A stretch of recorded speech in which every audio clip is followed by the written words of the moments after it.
Now,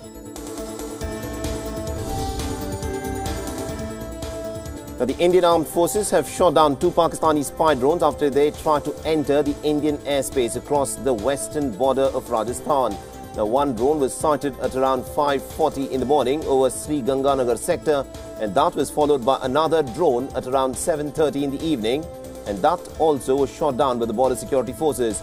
The villages along the western border also heard very heavy firing.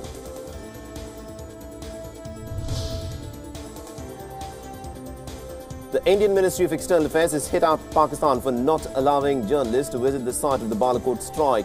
Now, the MEA has slammed Pakistan for denying the strike. Spokesperson of MEA, Ravish Kumar, said that Pakistan's restrictions against the media show that the country is definitely hiding something.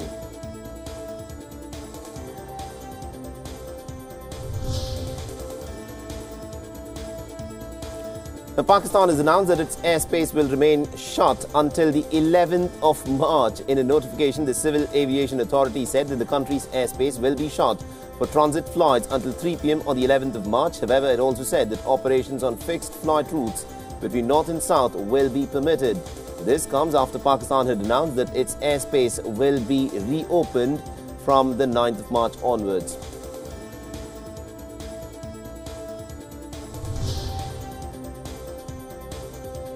Now, Iranian President Hassan Rouhani has urged the Pakistani Prime Minister Imran Khan to take decisive action against terrorists in Pakistani soil. Rouhani's remarks came via a telephonic conversation with Imran Khan. Rouhani has also told Imran Khan that Iran will cooperate with the Pakistani army and the government to eradicate these terrorists. Now, reportedly, Imran Khan has responded that Pakistani forces had closed in on the terrorists' hideout and that there will be good news for Iran.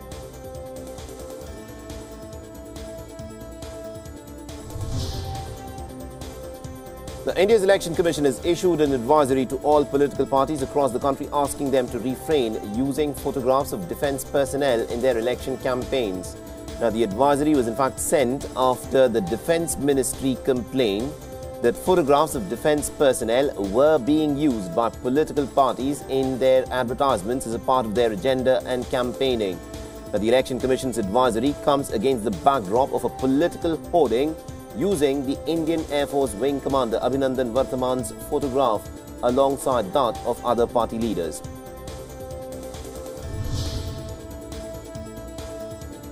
The Venezuela rally demonstrations, in fact, are taking place in the capital city in Venezuela, in Caracas, in response to calls by President Nicolas Maduro and the opposition leader Juan Guaido. The supporters of the opposition leader Juan Guaido clashed with the police. The protesters also pushed against police in riot gear, shouting murder. On the other hand, thousands of demonstrators at the pro-Maduro rally danced and waved flags on what organizers labeled a day of anti-imperialism.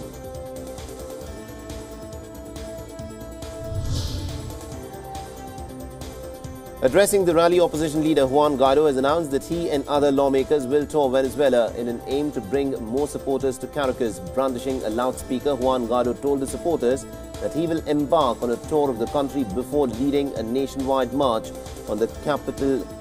And Juan Guaido had declared himself as the interim president of Venezuela on the 23rd of January and has been at loggerheads with Nicolas Maduro ever since.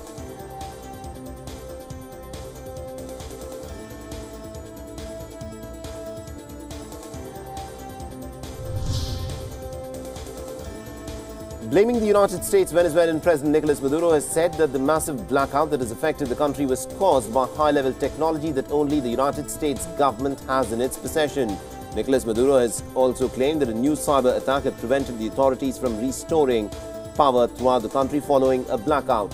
He said that authorities had restored almost about 70% of power in Venezuela since a nationwide outage had hit the country late on Thursday. However, progress was in fact lost on Saturday when infiltrators allegedly struck the cyber systems again.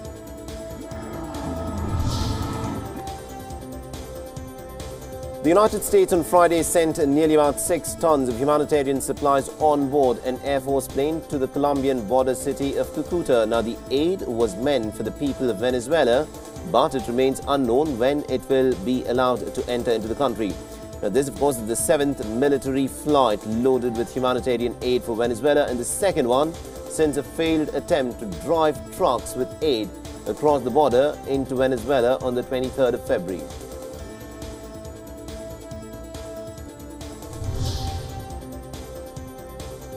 The Yellow Vest protests in France have now entered their 17th straight weekend. Thousands of demonstrators gathered outside of the Arc de Triomphe and Eiffel Tower in Paris.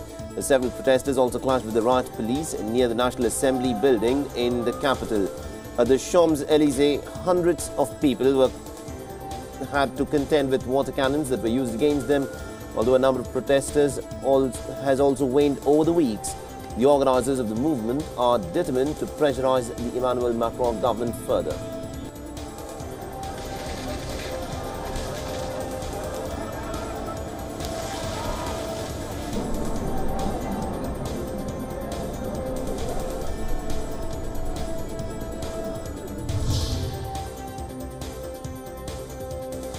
Ukrainian police clashed with supporters of the National Core political party outside the presidential office in Kiev. The clashes occurred during a rally in which demonstrators called for the prosecution of corruption cases involving Ukraine's armed forces. The matter is a particularly sensitive one in Ukraine, which has been fighting a war in the east against the Kremlin-backed separatists that has cost almost about 13,000 lives since 2014.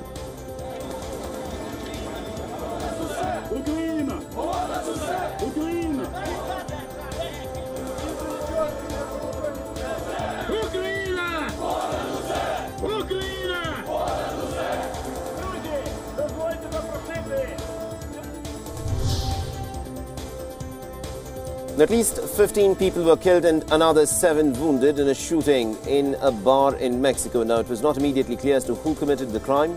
A video that was uploaded on social media website by local journalists shows police vehicles and ambulances at the scene with onlookers gathering near the club. Now, according to reports, a group of armed men pulled up in 3 vans at the club, burst into the premises and then opened fire.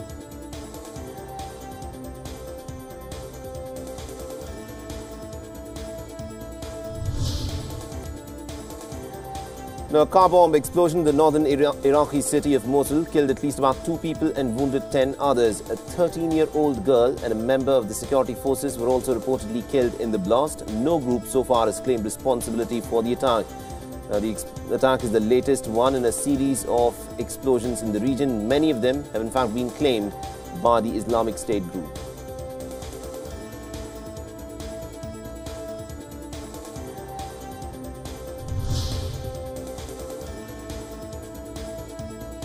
Now, the bodies of 2 climbers who went missing on a mountain in Pakistan have been found. Briton Tom Ballard and Italian Daniel Nardi last made contact from Nanga Parbat almost about 2 weeks ago. On Wednesday, it was reported that the search had been called off but resumed when silhouettes had been spotted on a passage that was taken by the climbers.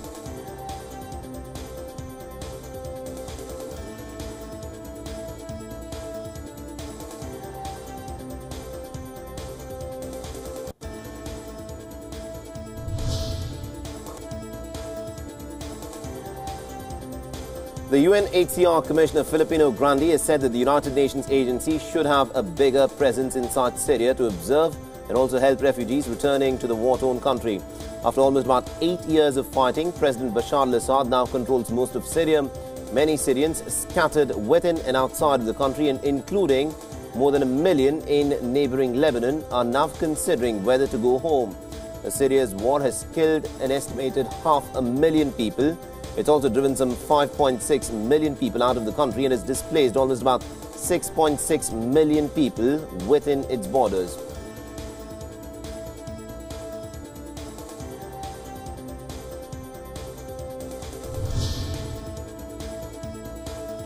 Now, hundreds of people calling for action against climate change marched in London and poured buckets of fake blood outside of the British Prime Minister's official residence.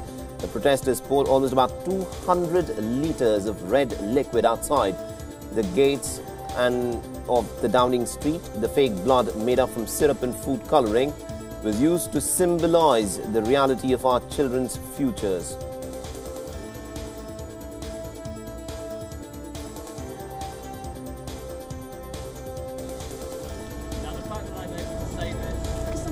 affect people like in our lifetimes. But it will.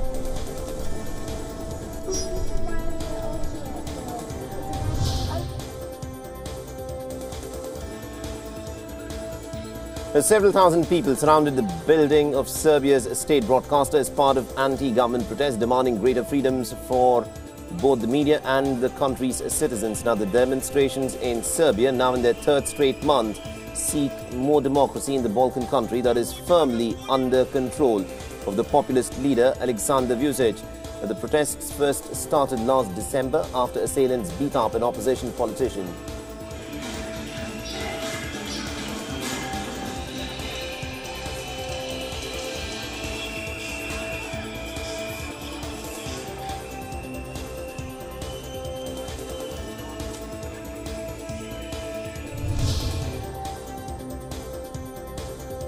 Now, the opposition in Nicaragua has announced that it will reconsider whether to continue the crisis talks with President Daniel Ortega's government seeking after the country's bishops had declined to participate in the process. The head of the opposition Civic Alliance for Justice and Democracy said at a press conference following the close of an eighth round of talks that it will immediately rethink the negotiations. That the Civic Alliance is in fact seeking the release of all political prisoners, the restoration of civil liberties, electoral reforms and also justice for victims of the repression.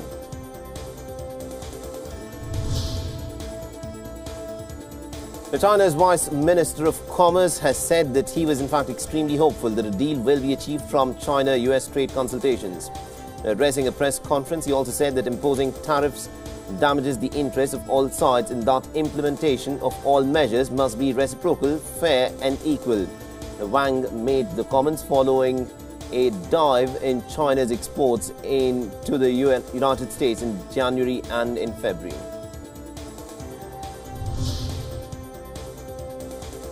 The residents started the cleanup after bushfires burning across the Australian state of Victoria destroyed more than 30 houses and burnt nearly about 70 other buildings. No deaths or injuries have been reported in the fires. A record-breaking heatwave delivered the hottest start to March on record for the southern third of Australia.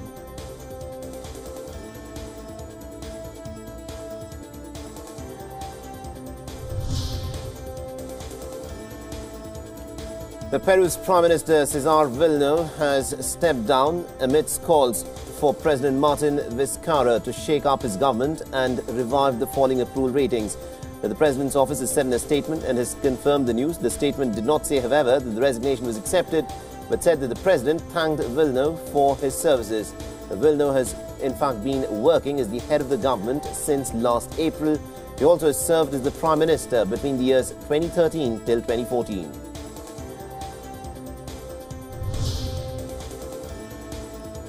A 116-year-old Japanese woman, Kane Tanaka, has received the Guinness World Record for being the oldest living person. In a ceremony that was joined by families and also local officials, Tanaka received the Guinness World Record certificates for both the world's oldest living person and also the world's oldest living woman. During the ceremony, Tanaka cried and said that the moment of recognition was the most exciting one in her life. Tanaka was in fact born on the 2nd of January, way back in 1903.